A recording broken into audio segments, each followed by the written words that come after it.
Bandwidth provided by Recursive Squirrel Interactive. Visit them on the web at recursivesquirrel.com. Episode 606, Jonathan's Huge Head.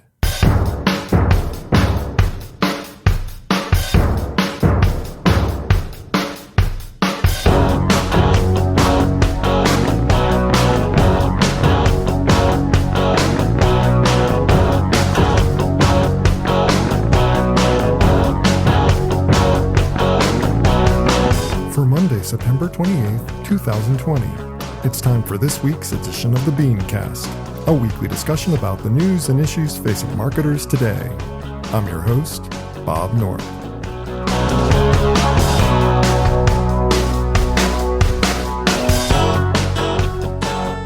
Thanks for joining us. It should be no surprise that with a shift of consumer behaviors while under quarantine, comes news that brand trust indices are also realigning. Apparently all those "we're in this together" ads just didn't cut it. What are the long-term ramifications? Tonight we'll discuss. Also, P&G's stance on the upfronts, how to handle clients who stopped paying because of COVID, IKEA's move towards CGI talent, plus this week's Fair, Fail, Foul. That's the lineup. Let's meet tonight's panel.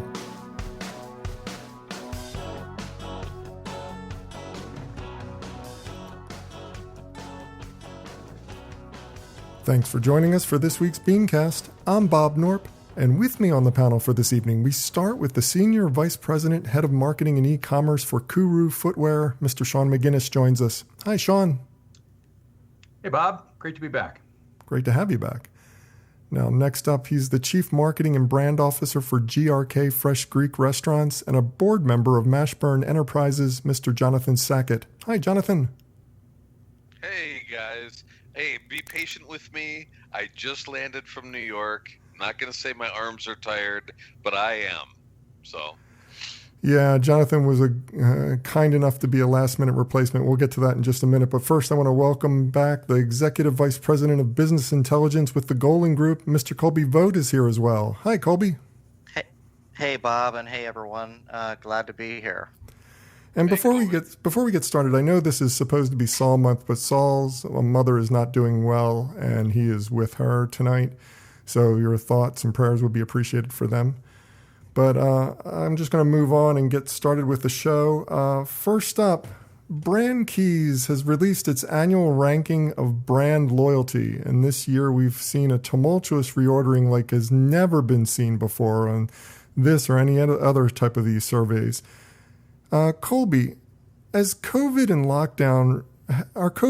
lockdown really this much of game changers, or are other factors at play with this? It seems kind of obvious that a lot of these brands who are now at the top would rise to the occasion. I mean, Amazon, of course, everybody's using it. You know, it's just like FedEx. It's become part of our lives, all of our lives. But what other factors are at play here? Why are there so many shifts and big falls for a lot of the brands that were on the top of this list only last year? Yeah, so I think the reality is COVID and quarantine certainly is the major factor here, but I think, there's some interesting things and bits that come out of this news. I think number one, a lot of brands that talk to us say, oh my gosh, I'm never going to shift my loyalty. I'm never going to shift, the reputation of my brand. But what this tells us is that when you pivot as a brand and you respond to needs, there's actually a huge opportunity to make those seismic moves in these lists. I think certainly for some brands like Clorox, the timing just fell in their laps, right? There wasn't a brand more relevant when this thing first hit than a brand like Clorox. But there were others that I think that showed that you can pivot and respond to needs. Even the streaming devices, of course people were going to stream more content when they were at home, but putting forth new content, new fresh content, unexpected content, like some of the Broadway productions that are now available via streaming, like they were showing that brands were able to pivot and answer consumer demands. And so I think what this tells me is, you don't need a pandemic, of course. For some brands, it obviously was beneficial for them, but But I think making sure that your brand is more than relevant, but answering what consumers' needs are and doing it in a quick way, I think just shows people that indeed you can move up these lists, and just as quickly you can move back off of them if you're not relevant and not pivoting. So that to me was my takeaway from this, more than is it something else. I think the reality is COVID was the driving factor, but I think there's a silver lining for brands that say, hey, I can't do anything, when in fact I believe that they can. Now, is that fair to criticize all the brands on this particular survey? I mean, because I'm looking at some of the names that fell off this, like the airlines. There's not much you can pivot when you're an airline. I mean, you're shut down, and there's no way you can respond to that type of situation. I mean, some of the brands like Chick-fil-A or McDonald's, I mean, you can make some valid criticisms that they weren't ready for something that they probably could have been ready for. But the airlines, the travel industry, what could you do? So my point of view is, of course, there's some brands that something happens that is outside of your control, and that's always going to be the case. I think, again, there's things that you can do. We saw, hotel brands were really hit, but we saw some brands that were able to shine through by saying, we're going to put up critical health workers when they're here volunteering to different cities.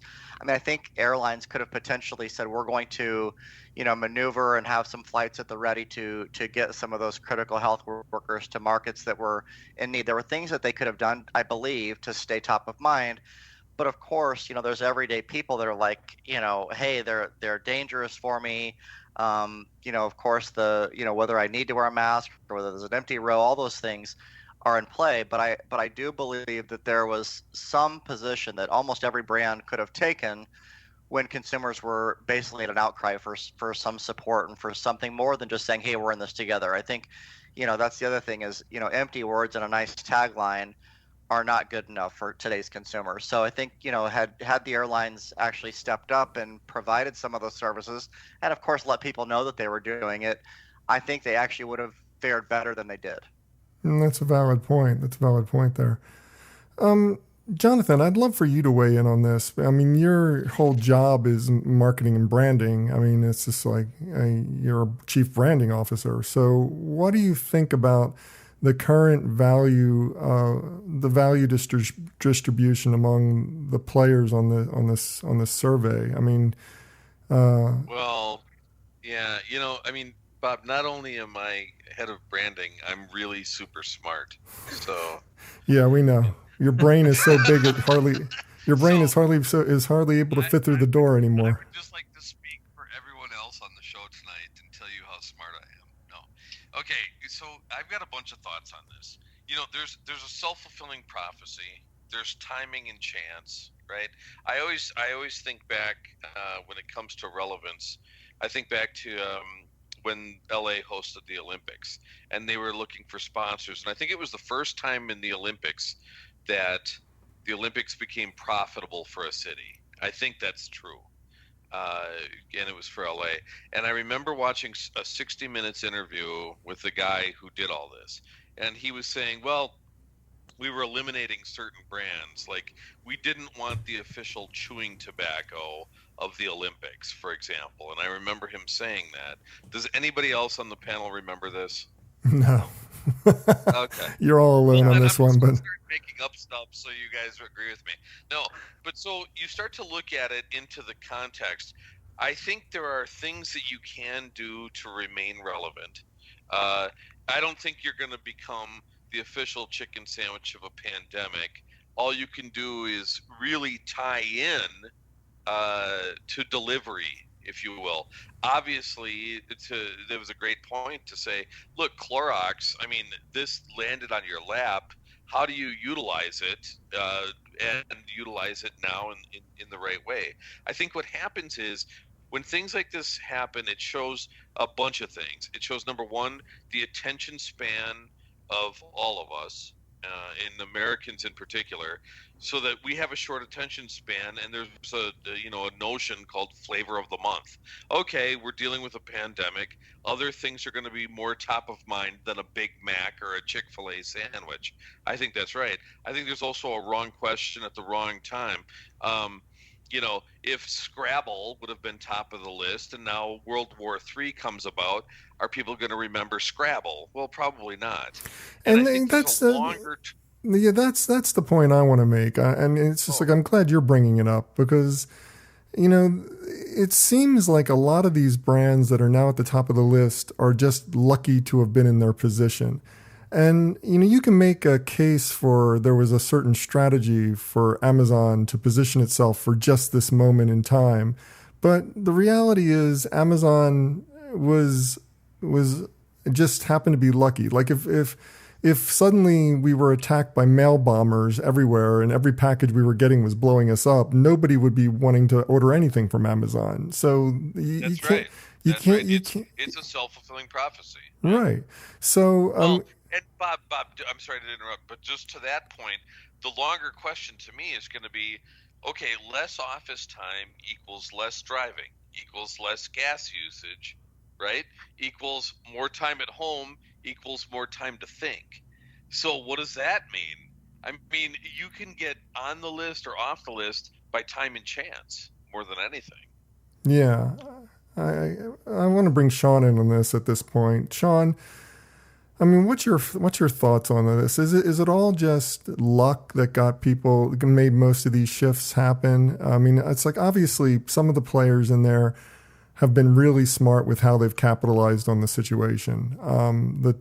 But at the same time, it's like it seems like there's no way you could have planned for this, and there's no way you could have put yourself in a position to succeed in these circumstances without any kind of foreknowledge. You're right. I mean, there's no doubt about it. I try not to think about it too much from a branding position from the company side. I'm thinking about it more as a consumer. We are creatures of habit, and think about all of the new habits and that have been created as a result of this situation, as well as some of the old habits that have been obliterated. I mean, there's no doubt we are all shopping online more often than not.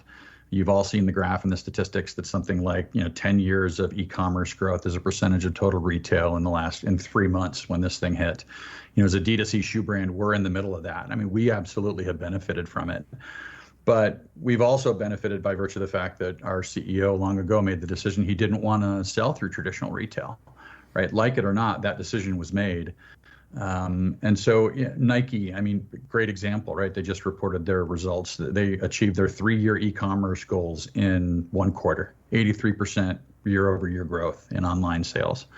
And they've been making strategic and good decisions along the way, at least decisions that I would say were good in terms of, protecting the brand by no longer selling on Amazon, shunting off a lot of the sort of third-party marketplaces in favor of their own owned and operated website. And so getting to control the first-party data and the connection directly with your consumers, there's really nothing better. And I think what's happening is we're seeing a shift away from sort of the aggregator model, the retailer model, the marketplace model in many respects. I mean, with the exception of Amazon and Walmart.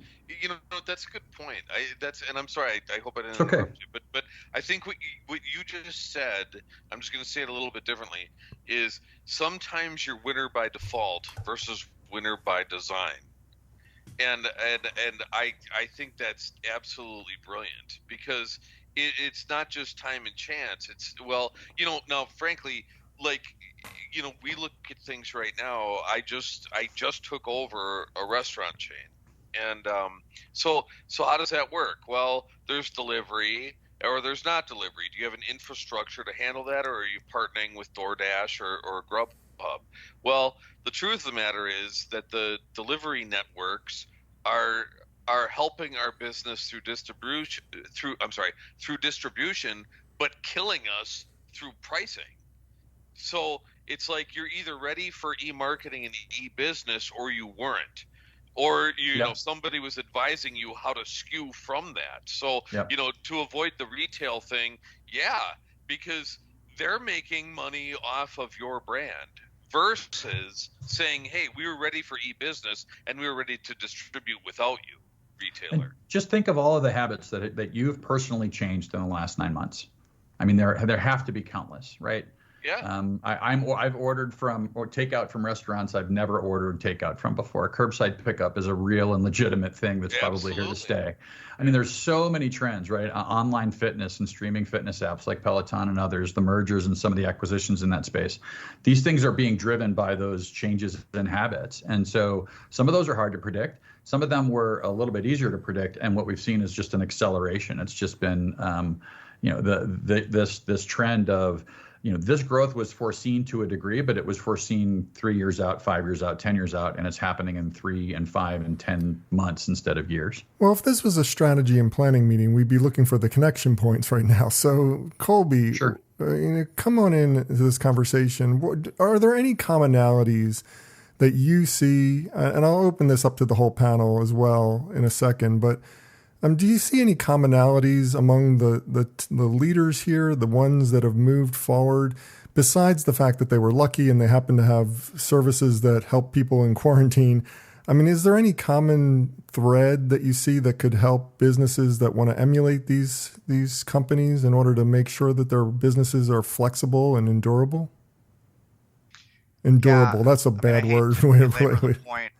Obviously, there are brands that we've all talked about that the timing was fortuitous and fell in their lap. But if you look at the leaders, these brands, many of these brands were leaders before. And I think what it shows me, whether you're new or whether you've been established, it's the commonality is preparedness, right? There's bad things that may knock you out. It may be temporary. Like, I understand that. But I think at the end of the day, there is a massive amount of preparedness that the top brands that stayed there were able to deliver upon, like the Amazons and Netflix and Apples of the world. I think there were some brands that used to be beloved, like Chick-fil-A and others. They'll be back. Like, don't get me wrong. I don't think that this is, going to ruin them at all.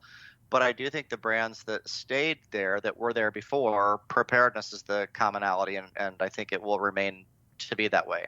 What do you think, guys, the rest of the panel? Do you agree with Colby, or do you have anything else that you see that's common among the winners that show a path forward for companies? Well, look, let's face it, there are always going to be certain products and or brands that are going to be more relevant. You're never going to be the big pen of the pandemic. Well, right, but is there a common thread? Is there a strategy that you can employ in your business today that won't necessarily make you pandemic proof, but would put you in a better position if you had a disruption, so that you can maintain brand loyalty and even maybe grow it? Well, yeah, okay. With the right amount of money spent, you can change anything. And I can tell you that our restaurant chain, GRK, not that I would advertise for it on this show. Not that you would do that. If you're going to, I'll tell you right now, if you're trying to avoid getting, this COVID thing, the only way to do it is through our restaurants at GRK. GRK is pandemic proof. Oh, man. You're going to get in so much trouble for that. Send him the bill, Bob. Send him the bill. No. Obviously, I'm being facetious, but I'm. Someone's going to take that clip and run it over and over again on the internet, and you're just never going to be able to live it down. I'm going to get slaughtered somehow on my. But back to being all serious here. The thing about it is that there's time and chance and opportunity, and there's also product line and differentiator that you can apply. So I do think that a lot of these brands, a lot of these companies, and a lot of these products are staples in Americana. That's a big duh. But you also have to understand, and I got to tell you have to understand and I bring this up every time, Bob, the game of Risk, which is the board game where you set up your armies getting ready for offense and defense. There's a number of companies over the years. When I was at Ogilvy, DDB, the Martin Agency, I was telling our clients, hey, hope for the best, prepare for the worst. When things are going great, it's hard to plan for the worst and say, well, look, we're making this money hand over fist. Our e-commerce team is taking off. Our retail strategy is working. What could go wrong? why should we spend money in preparation for something that could go wrong? That's a hard sell, to be an agency guy to try to tell the clients to do. So we have to look at it that way too and say, okay, look, a lot could go wrong. You can't necessarily say, hey, IBM, this chain of events of less commuters into offices will either kill or make your business. What are you going to do about it? Well, you got to be creative to set up those armies and to set up that game of risk. But you also have to understand how to capitalize on the profits that you can gain today. So I think it's a combination of luck and just sort of weird trends, right? Like some of this is preparedness and strategy and being in the right place and being prepared, right? That's the e-com shift. It's the shift to online. This is literally a force of nature, literally and figuratively. The changes and the disruption that this has caused. I'm thinking in particular of Home Depot, right? Home Depot vaults on the list, rises up as a favored brand. Who in the world would have, absent COVID, would have said, "Oh my gosh, yes, people are going to spend way more money than usual building out home offices, building out these things." Is that a 10-year trend? Is it a 5-year trend? Like, when does that become a tipping point that you would have bet, on Home Depot's stock price escalating to the degree that it has, right? I mean, that some of this was predictable and some of it wasn't. And the real question is, absent COVID, would some of these shifts have happened anyways? And that's an example of one I really don't think would have. Yeah, I agree. I think you're right. I think, Bob, if I could just add on one more thing, and I know we got other topics here, but so I mentioned preparedness, and of course I think that's important, but I think the other piece is what everyone else has been saying. It's quick action and pivoting. I've been just really amazed at watching some brands and some industries that have taken this horrible news that, like everyone said, you maybe would never prepare for a pandemic. Okay, fair enough. But there were gyms and personal trainers and how restaurants have pivoted. Like the quick action, I think, is also a part of it. So even if you didn't prepare for this circumstance, but you said, okay, guess what? We now have millions of people that want home offices. What's our role in that? And moving quickly. I think the quick movement, and again, what I led with is also just not empty words. The other common thread was, so the winners pivoted quickly, but they also took actions. They took risks too. Right. None of this is a sure thing. No, I think that's a great point. And just how many you guys please agree with this. These companies out there that said, "Hey, we're here for you," and then had nothing to back it up. That was empty promise, and that backfired on them, right? Yep. Yeah. Well, good conversation, but we do have to move on. And next up on the docket for this evening, let's try this again. Mac Pritchard of Procter & Gamble has officially voiced an opinion that many of us have been long expecting to hear.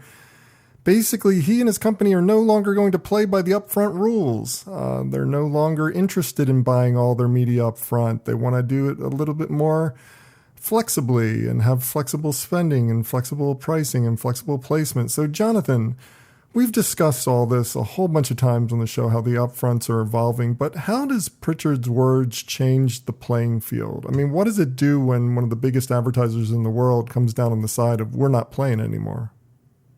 Yeah, I think I'm really interested in this conversation because I got to tell you, I read his quotes, I read his point of view on the whole subject, and I agree with him 100% because the way I've always looked at the upfronts is basically look at it this way for anybody who's not in this industry per se.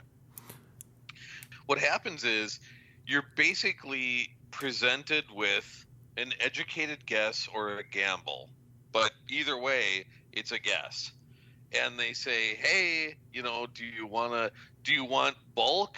Do you want bulk rate? Do you want to own your category? Well, then you better pay up because it's just around the corner. Well, nobody can see around the corner. So you're basically setting up to bet. And these guys and their budget are what, number 1, 2, and 3? So basically, you're hedging your bets, and if it doesn't pan out, you can't back out. And if you do have an exit clause on your bet strategy, it's 2 to 3 months out. So it's already too late. So when I read the quotes of what he was saying about this, he was saying, look, here's the deal. I'm not going to bet on this anymore, being the big money holder in the game. So I 100% agree with him. Then I'll bypass all you guys and I'll do a spend and get on a per month basis. Because why would I sit here and bet 6 months out or even 12 months out and spend that much money when I'm the loss leader? So I agreed with what he said 100%. Oh, just to play devil's advocate to you, though, I mean, the reason you buy up front is for the discounts. And if you bet well, you're going to bet extremely profitably. Yeah. It's going to be really good for you. I don't think that's devil's advocate at all. But you're agreeing with me that it's a bet. Oh, so, yeah, wholeheartedly I agree. The thing about it is that if you're the one who controls, inarguably, the most amount of money to place a bet, why wouldn't you try to find a way to circumvent that bet and say, no, I'll pay for it when I see what it's yielding? Is this really a sign that the upfronts have never been smart for the brands, or is this more a sign that Mark Pritchard and the advertisers out there are starting to get skeptical about TV's future? Well, let's call him Mac. Let's call him Mac. Because now you can't edit that out. Mac Pritchard. I can't. But I think, you can say, well, you went to Vegas and you won, or you went to Vegas and you lost, so therefore you're a winner or a loser. You can look at it that way. Or you can say, hey, look, you're the guy who had a shot at a lot of the inventory and had a really good shot to play it to your advantage.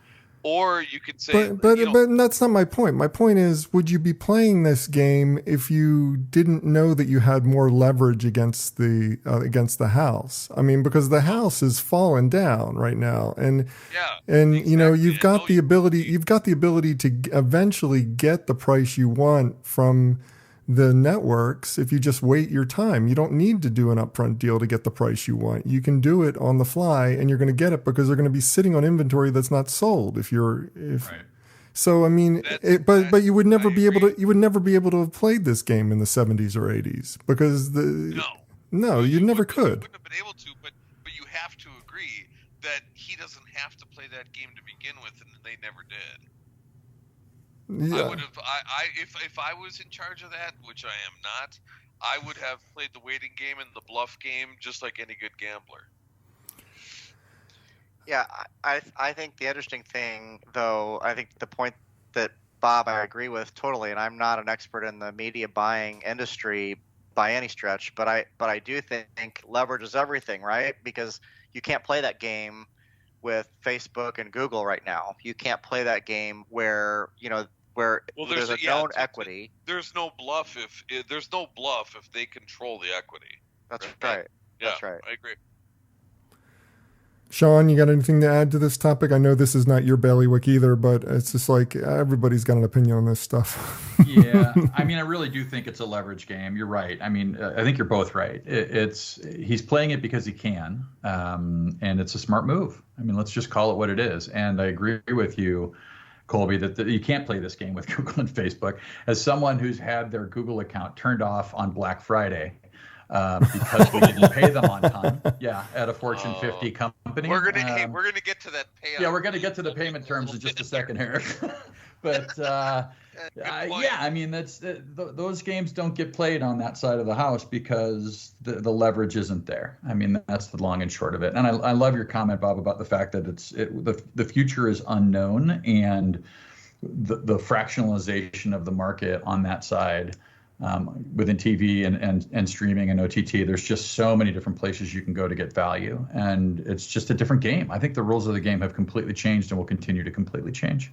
Yeah, and on top of it, if you've got the spend, so if you're a P&G or any number of brands out there, if you've got the spend in your pocket and threaten, well, suddenly you'll get your way. So now, the real question is, what does that do for the wake? Okay, so I'm Procter and Gamble, and you're, Bob's Corner Store. So how can they capitalize on the wake? Well, frankly, everybody knows that the P&G dollar is going to get spent somewhere at some point at some time. So those guys that are controlling the inventory are still going to wait for the P&G dollar, is my guess. So again, what you're talking about is an educated gamble as either a smart marketer or an unsavvy marketer. So what you're still dealing with is inventory's there, the big guns need it, and they're going to make you knuckle under at some point. The little guys are still going to be trying to get their little space in there. That's the trick. Is at what point does that, it's all on a continuum of leverage. At what point does the little guy get a shot at it when the guys holding the inventory are still not going to give them the shot at it because they know the big guys are going to spend the dollars somewhere at some point? Yeah, that's true.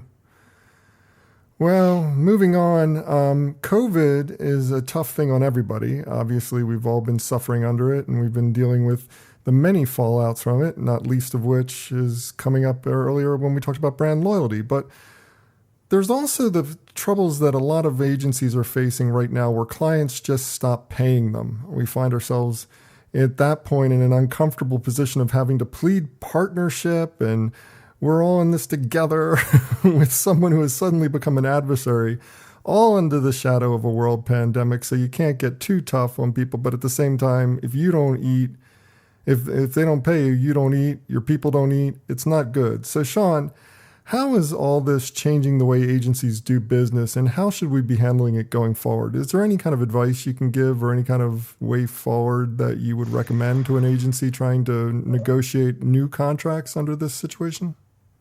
Wow. Yes, but before I get there, let me say it.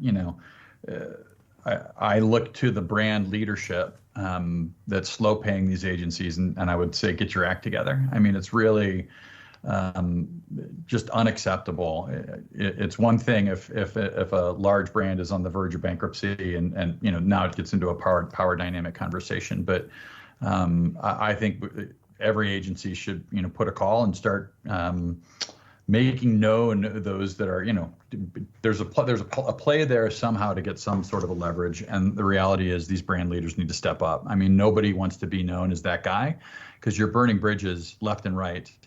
The reality is it's your name on the check, whether you think it is or not. So do the right thing. Hasn't that problem been going on way before COVID, though? I mean, it's just, the whole slow payment terms thing has been an ongoing issue where brands are treating agencies almost like banks and saying, we'll pay you in 6 months. We'll pay you. I mean, I've seen 120-day payment terms before. It gets back to, I'm not going to name my former employer, Fortune 50 at the time, but, net 60 terms, net 90 terms, anytime they could get it. And it's embarrassing. Working for a small D2C startup, I'm partnered with an SEO consultant. She sends me an invoice every Friday. I pay her via my credit card every Saturday. Now it's small ball. It's a different game entirely. But it feels good to be able to wake up and know that you're a great partner for all of the folks that you partner with, whether they're big or small. And so I think the brand folks need to play that game as well and to start thinking about the reputations that they're building. From the agency side, I also happen to work for an agency that did some pretty good business and did so on a performance model. And I think the last time or the first time I was on the show, we talked a little bit about the performance model as an option as well. I do believe in that model when it makes sense. And so putting sort of your money where your mouth is as an agency, it's a lot harder to walk away from those type of agreements, in my opinion, as a brand, if you're truly delivering value. Now, not every type of agency fits that model, but the ones that do, I would encourage them to try and come to terms or at least, pitch that kind of business when it makes sense to do so.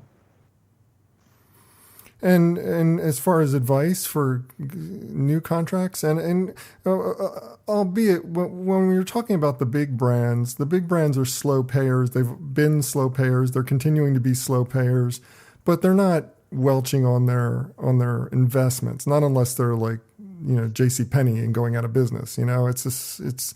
It's just slow pay situation. But when you have a smaller client or a mid-sized client who stops paying, see, Bob, therein lies the rub. When you're in trouble, okay, now remember, I've been a chief at Ogilvy, DDB, and Martin, okay? And when you're in trouble and you blame everything on your agency, which is what happens, we won everything, and we won Agency of the Year when I was at Martin because all 16 brands of Tylenol in one pitch. That was unheard of at the time. But what happens is they're like, well, our agency wasn't performing, and we're going to give you a performance review and blah, blah, blah. And that was worth another $8 to $10 million annually for us. Well, then what happens is because we were, questioning the amount of bonus and what we could do and stuff, they had 9 of their 16 brands recalled within 1 year. Mm. So, again, we're back to the gambling conversation. So the thing about it is that the agency networks are the bitch of the brand. That's what happens. That's how this works. So we're Tylenol. We're going to beat our chest, and you got to get us out of this hole. Well, wait a minute. We didn't cause you to have 9 product recalls out of your 16 brands. Well, too bad. You got to fix it. You're the agency. Okay. All right. Well, now we're not going to pay you on time. So I'm not saying Tylenol or J&J or any of these guys were slow payers, but all the biggest companies on earth that I've ever worked with were the slowest payers ever. And so now we're stuck in a position where, look, we have to do our best work to get you, the client, out of the hole.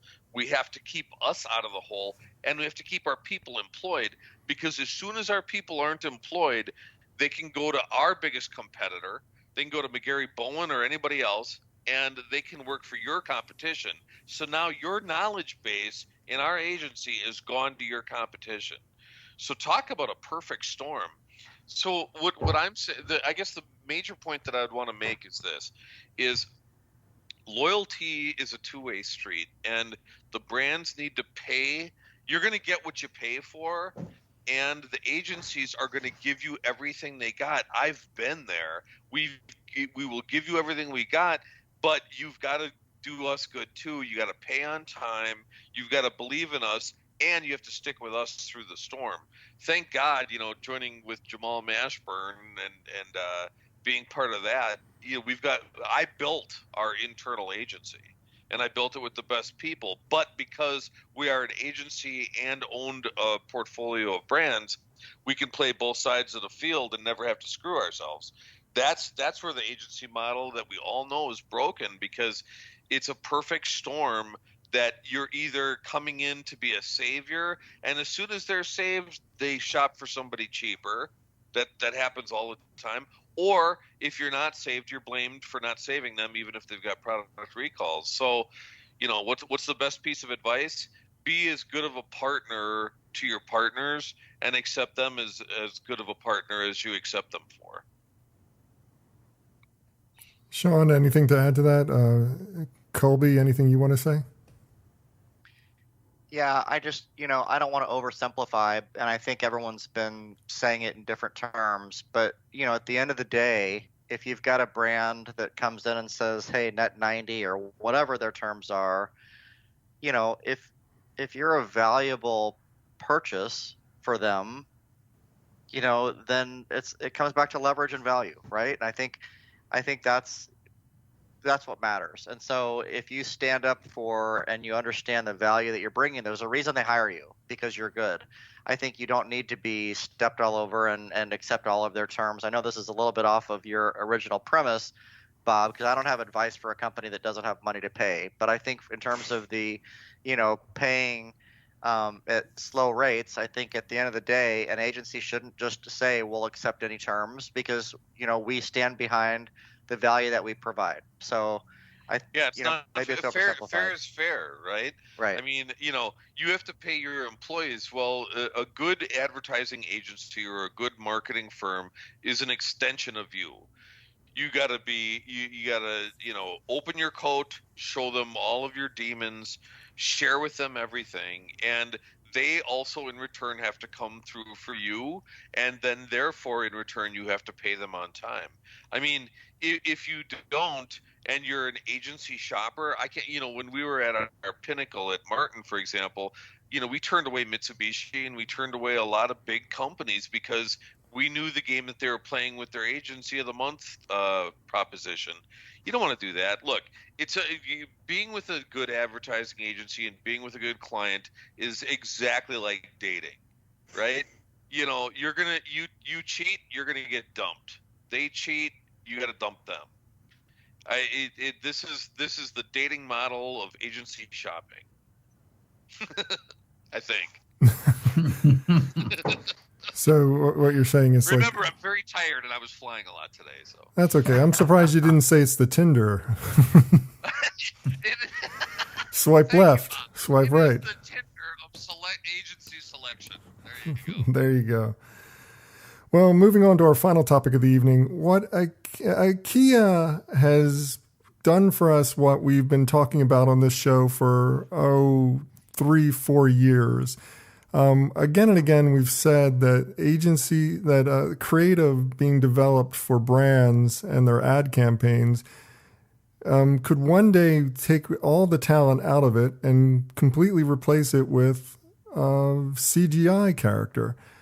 And that's what IKEA has been doing. They've been slowly taking out all the photography out of their catalogs and print materials and doing CGI rooms and room renderings so that you could work with the catalog in that fashion. But now they've also started doing ads where they have a CGI created computer graphics character representing this brand.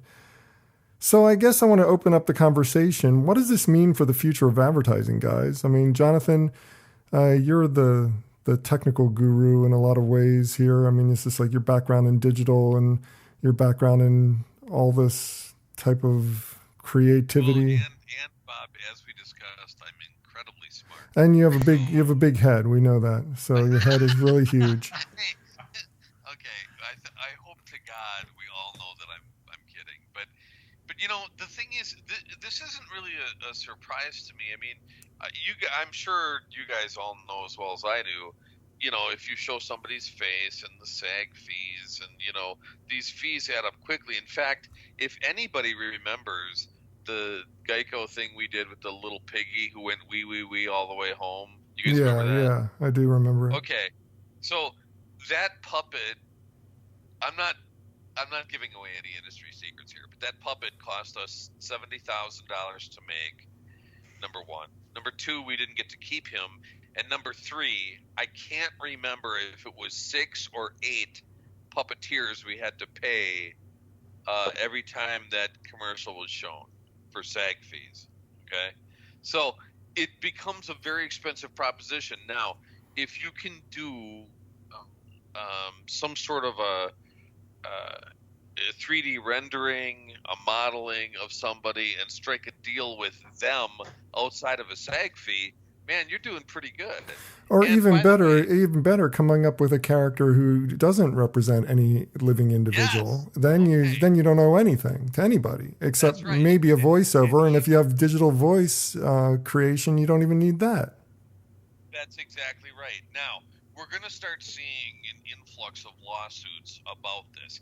Well, it was off of my image. It was off of my intonation or tonality. You're going to see those things cropping up. But overall, in general, and in addition to all that, putting that, 3D puppet into situations that they can get their way out of without reality involved. Okay, so you can suddenly turn your 3D puppet into Superwoman or something. You can do those types of things. I don't think this is a surprise. I'm surprised that it's been a long time coming, because you can take those situations of unreality and make them reality. And I think that's been a long time coming. And I'll tell you something else. The legal firms, the legal ramifications and everything have not caught up with the technology. So there's going to be a bigger picture here of ramifications from that. I'm not surprised it's happening. Frankly, Bob, you saw the spots for IKEA, right? Yeah, I did. Yeah, it was okay. No, they're not you know, great. No, this is not. This is not. I mean, this is just a knock on the door, as far as I'm concerned. This is not a good. Exactly. It is shot across the bow. Very well said. I think. Look, it's okay. I get it. I see it. Whatever.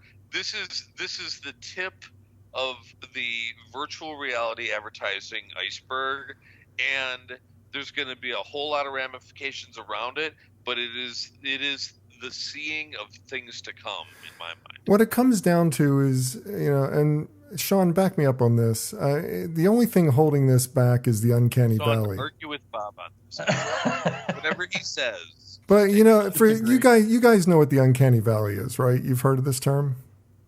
Yeah. Maybe I should explain it for the sake of the audience. I mean, uncanny valley is that gap between a face rendered in CG photorealistically, whether or not it looks like it's CG or it looks like it's real. No matter what you do at this stage of computer graphics interfaces, we're not getting to the level where we get past the uncanny valley. You still think that there's something, your mind tells you there's something wrong with that picture. There's something wrong with that human. He's not real. She's not real.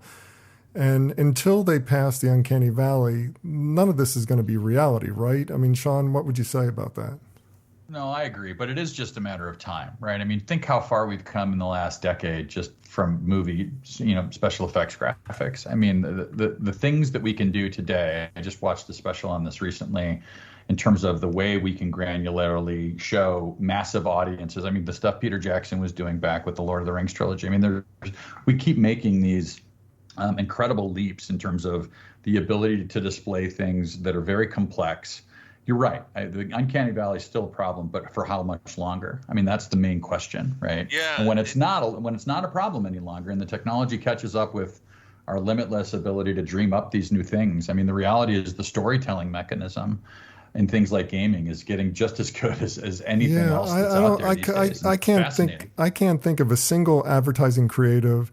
Maybe that's not the way to put this, but I can't think of a single advertising agency who wouldn't want to take advantage of using talent that didn't have any SAG fees, that didn't come encumbered with royalty checks. It's just like, no royalties, no SAG fees. That sounds fantastic. I mean, it's just like, that's the way I want to go forward. I mean, I can hear every agency president saying we're no more talent. Right. Yeah, Bob, you're right. And you got to remember, guys, you're talking to a guy who has one solid year of law school under his belt. So take that for what it's worth. But a lot of this was stemmed from the infamous lawsuit of Crispin Glover over Back to the Future Part 2. Did you guys know about this? No, tell us about it. This is where it all stemmed from. He asked for a payment to do Back to the Future Part 2. And if you remember, he wasn't in it, but they still had that character in it. And he was hanging upside down because he had a bad back. And he was only in that one scene where he came to Marty's house in the future. Do you remember this? No, I don't, but I trust you. Okay. So anyway, what happened was they had done prosthetics for Crispin Glover in Part 1 of Back to the Future, so he could play an older self, a younger self, right? Whatever he could put on the prosthetics. Well, they kept the prosthetics and they put it on a different actor, and it was this scene where they visit Marty in the future, and Marty gets fired, and his mom hydrates a pizza. Does anybody remember this? Just keep going. Okay. So the point, you're on a roll. The point. I don't know. I think I'm on a non-roll. But the point of it was that Crispin Glover refused to be in Part 2 because they wouldn't pay him what he wanted. But then they had a different actor wearing the prosthetics from his face. And that was a new situation that had never existed before for paying SAG fees. So those legal ramifications started to set the precedence for augmented reality, AI, or whatever. That was the legal precedence that has set it. Now, it hasn't finalized it, and it's still going to evolve, but he won that lawsuit. So if you ever get a chance and you happen to be watching Back to the Future Part 2, just know that Jonathan Sackett taught you. Jonathan Sackett from GRK Restaurants. No, I'm kidding. But that's where that came from, was that lawsuit against the producers of Back to the Future. And the legal stuff hasn't even come close to catching up to CGI. So Yeah. I hope that was interesting. No, it was. It was fascinating. fascinating. No, it's fascinating. I mean, it's just like that's the kind of stuff that you need to worry about. However, it's just like if you can create a person who's not modeled after anybody else, I mean, and is not a working SAG actor, you're pretty much, free and clear. You can go forward. Yeah. But oh well. We're going to have to wrap this up. It's time for this week's Fair, Fail, Foul. But before we get to that segment of the show, I do want to take this quick opportunity to thank my guests again and allow them to each do some shameless plugs, starting with Sean McGinnis. You can find him at kurufootwear.com. That's the home of Kuru Footwear, the brand where he is he's the head of marketing and e-commerce. I almost gave you a promotion there, Sean. But tell us what's going on in your world. It's coming. Don't worry about it. But yeah, we're a D2C brand that's based in Salt Lake City. We sell let me interpret there for a second. DTC brand, because it's just like direct to consumer. Right. You cannot buy our shoes anywhere except on our website, and we are focused on elimination of foot pain. So we've gained quite a reputation for helping people with plantar fasciitis and all kind of other foot issues. So come check us out on the web if you or anyone you know has any of those foot issues. That sounds awesome. Can you handle focal dystonia? Never mind. Next up, Jonathan Sackett. You can find him at grkfresh.com, also at Mashburn Enterprises, but that's a whole other story. So tell us, what's going on in your world, Jonathan? What would you like to promote? You guys, first of all, I always want to promote the show. Bob has been a dear friend of mine for years, and I love the guests that he gets. I love this show. Even though I was a last-minute guest, I was happy to be one. Also, my counterparts on the show, these guys are some of the smartest in the industry. Doing business with them is always going to be a good thing. I guarantee it. GRK Fresh, I have just rebranded it. I just finally toured our own restaurants that I part own. I feel really good about the direction things are going. Jamal Mashburn Enterprises is taking the world by storm. Former NBAer Jamal, we got a lot going on with him. His son also just signed on for a full scholarship to the University of Minnesota, my alma mater. So keep an eye out for him. But the other thing that I would say is today it was being negotiated with me before I flew back from New York that I might now be part of our holding company, not just a partner in our firms. And we've got a blood cancer cure we're working on. We have a 3D phone that we're working on. So if you and we're almost done with it and ready for launch. So if you do a search and you want to see Journey live in concert, it basically shows a hologram on your phone. It's also a platform, so we're working on that. And of course, GRK Fresh, which is our restaurant chain, which by the end of next year, we'll have over 500 locations. So I'm very busy. I'm very tired. And I'm almost completely out of my mind. But first things first, follow me on Twitter at Jonathan Sackett. Please help promote this show because I believe in it heavily and I will continue to be a part of it. And please look out for the future of GRK and Jamal Mashburn. Awesome. Well, you just have a few things going on in your life there. And yeah, and I'm going to take a nap after the show. And you're kind of contemplate a move too. So, gosh, that's a lot of stuff. Well, last but not least, Colby Vogt. You can find him at Golan.com. That's the home of the Golan Group, where he is the Executive Vice President of Business Intelligence. Tell us what's going on in your world, Colby. What would you like to promote?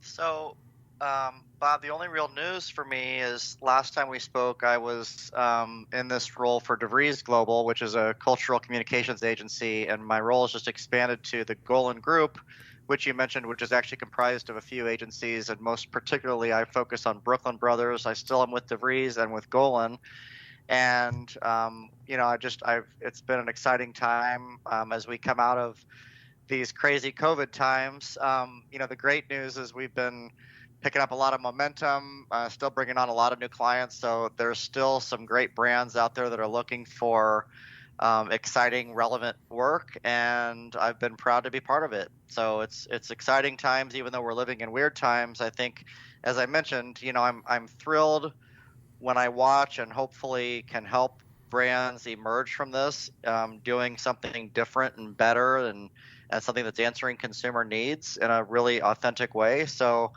that's my plug, and I agree. I plug the show as well. I love being on it. I love listening to it. Always great, just current knowledge that comes in handy on a day-to-day basis. Oh, thanks, guys. I really appreciate you saying that. And before I move on to my own plug, I do want to take a quick moment to once again put out our words and our thoughts and our whatever you got for Saul Colt. He's a longtime friend of the show. We love him dearly and know he's going through a rough time. Saul has been a friend to all of us, man. Yeah. I feel terrible about that. So I have been the obnoxious replacement to Saul, and my heart goes out to him and his family. And then as for more information about me or the show, visit thebeancast.com. There you can find a complete show archive. You can find out how to consult with me about getting your brand's podcast off the ground, and you can even find out how to advertise on this program. So check it all out at thebeancast.com.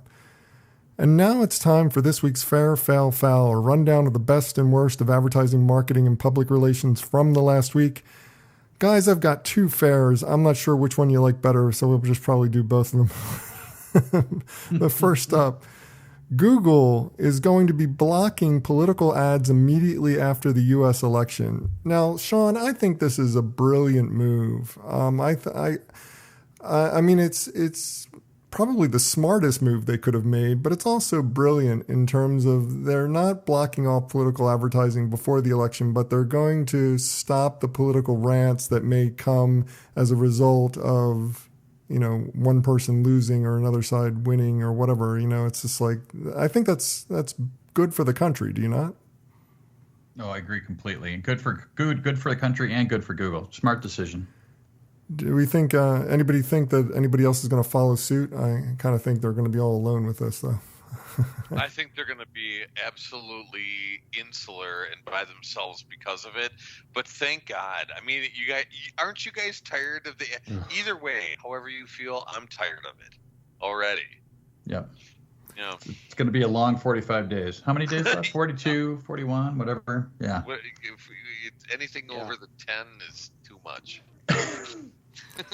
And then the other fair that I found this week that I kind of liked, it's not necessarily the most amazing campaign I've ever seen, but McDonald's Paris campaign of having their billboards be digital billboards, but having them be eaten, big bites taken out of them. I thought this was, fairly clever and definitely arresting and gets a lot of attention. What are your guys' thoughts on this?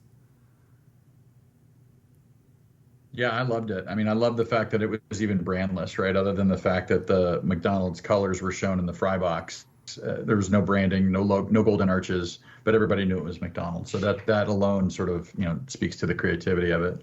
Yeah, absolutely. I agree. Now, the fail of the week goes to, I'm not even sure who this goes to because, there's a fail on everybody's part in this, but it's also hysterically funny at the same time. Apparently, Bill Murray used the song "Listen to the Music" from the Doobie Brothers and selling a golf polo for those ugly shirts, Bob. I know. We'll get to that in just a second, but he has this golf line of a line of golf clothing, and he used "Listen to the Music" without the authorization from the Doobie Brothers, which has elicited a lawsuit from the Doobie Brothers. And their lawyer wrote an hysterical brief that actually compared Bill Murray's activities to the president's use of songs in an unauthorized fashion for his campaign stuff. So somehow Bill Murray is now being associated with the Cheeto Jesus that's in the White House right now. So anybody have a comment on this one? I just thought it was funny that they were they said in legalese. And by the way, I have a year of law school. I heard you. But in 1 year of legalese, But he said in legalese, well, we probably would have let it slide had the shirts not been so ugly, which I thought was hilarious because, I mean, first of all, copyright, brand, trademarking, nobody has ever said that in legal jurisprudence that I've ever heard in my entire life. So I thought that was hilarious. And then, of course, the foul of the week goes to all the brands out there who are continuing to work with influencers after the influencers have violated state COVID regulations. In particular, there's this one TikTok star, Blake Gray, and his compatriot, another creator named Bryce Hall, who were given misdemeanors as a result of throwing some huge Hollywood party. And then the next thing you know, boom, they're getting influencer deals. I won't name names, but you can look it up. It's in the press. What do you guys think about this? Colby, what's your thoughts? I think as we counsel all of our clients, be careful about who you offer contracts to from an influencer basis. They are the face of your brand. They should be authentic, but do your due diligence. And I think actively going after influencers who act in such a way, I think put your brand at risk in today's world. So the short answer is do your due diligence, and I would not probably contract with someone in that case. Good words of advice. Well, have a suggestion for this list or just want to discuss it? Comment online. Use the hashtag FairFailFoul. That's #FairFailFoul. And that does it for this week's show. If you'd like to subscribe to this podcast, visit our website at thebeancast.com and click on the subscribe link. If you're an Apple Podcast listener, we've also provided a direct link to our listing there, or just search for the BeanCast in the podcast directory on the Apple Podcasts app. And whichever podcast directory you use, when you subscribe, please leave us a review. Got a comment? Have a question? We'd love to hear from you. Just send your emails to beancast@gmail.com. Opening theme was performed by Joe Seibel. Closing theme by C. Jax. Thanks for listening. I'm Bob Norp. We'll be back again next week. Hope you'll join us then.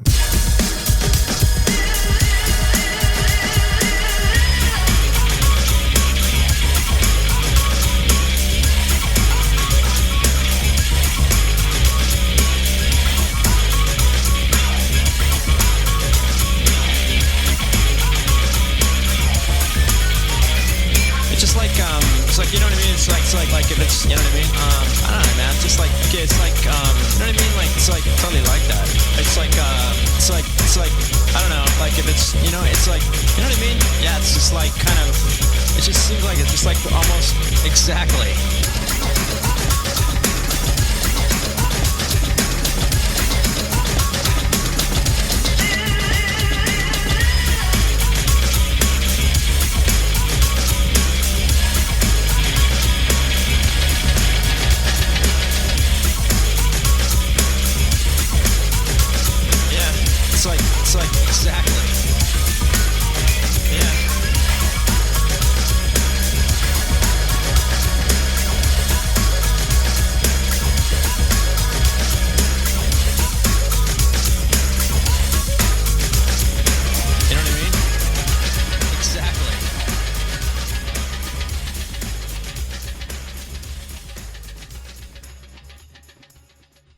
Beans.